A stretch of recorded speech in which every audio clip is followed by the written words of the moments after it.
You really do learn something new every day. That Gunnar Henderson was the voice actor for Scooby-Doo. Raggy.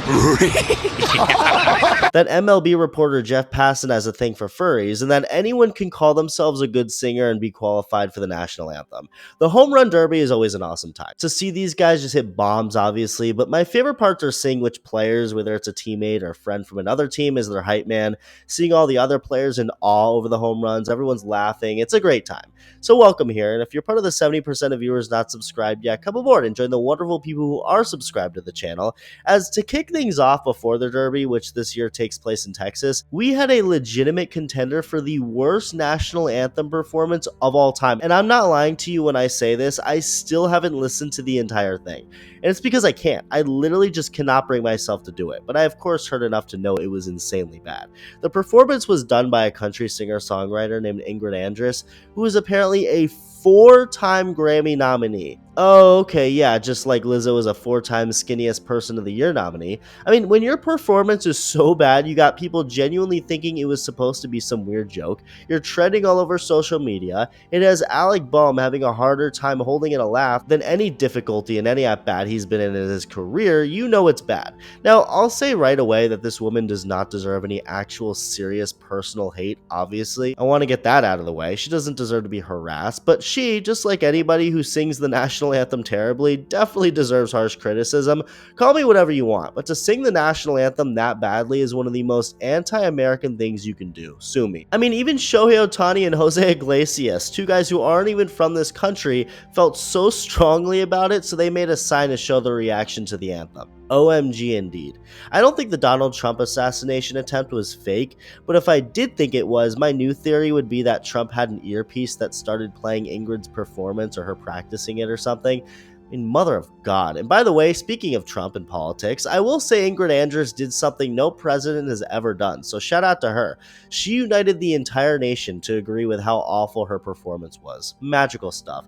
And speaking of Alec Baum, who was a participant in this derby, can we quickly mention how badly everyone wants to be the Red Sox now? First off, when the Yankees were down 3-0 to the Astros in the 2022 ALCS, the team watched 2004 ALCS highlights for inspiration. When the Red Sox came back from 3-0 against the Yankees. Wonder how that went for you. The Phillies, for 2 years in a row now, have used Dancing on My Own, the remix by Tiesto, as their rally song in October, something the Red Sox did first in 2021, and now Alec Baum is being referred to as Rafi, apparently because it's short for giraffe, which is what they call him, even though Rafael Devers has clearly been referred to as Rafi for years. I mean, I get it. The Red Sox have had more success in the last 20 years than both these franchises combined. It's normal to be jealous, but at least try to be original. So Baum is one of the 8 contestants. The others are Pete Alonso, who's back in the Derby, basically taking up the only Mets All-Star spot to do it, Jose Ramirez, Marcell Ozuna, Teoscar Hernandez, Bobby Witt Jr., Adolis Garcia, and White Blonde Oriole hitter number 1 alongside White Blonde Oriole hitter number 2 to support him. That's your 8 big shots for the night. So naturally, you have tons of reporters looking like they're sprinting for gold to interview Shohei Ohtani. And speaking of Shohei, of course, Blooper had to take some time to talk to Imanaga and Ohtani. I didn't know Blooper knew Japanese, so there you go. That's yet another thing new you just learn every day.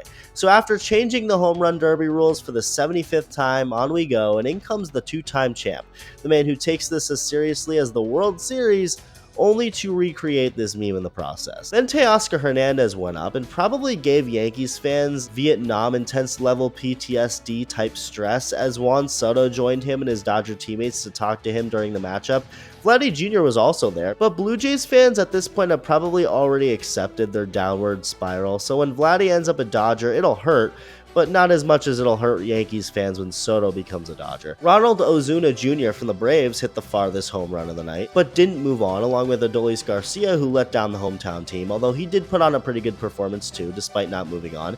Alec Baum beat out his 2 NL East rivals with 21 homers in the first round, same amount as Jose Ramirez. The most home runs Barry Bonds ever hit in a home run derby was 17. It's just becoming more and more clear every day. I'll say this, the biggest disappointment of this derby for me was White Blonde Oriole hitter number 1 doing as poorly as he did.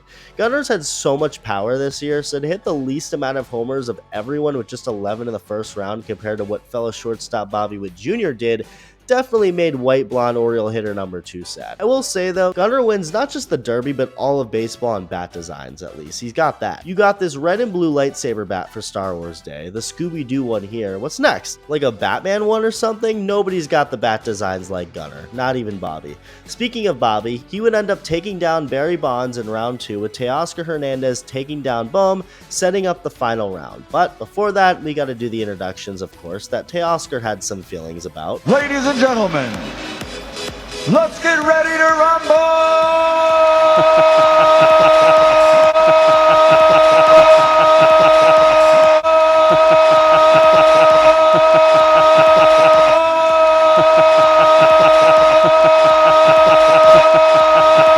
I'm gonna have a hard time getting that noise out of my head the rest of the day. Good luck to you too. So Teoscar and Bobby battle it out for the Derby trophy. Hernandez goes first and hits 14 homers.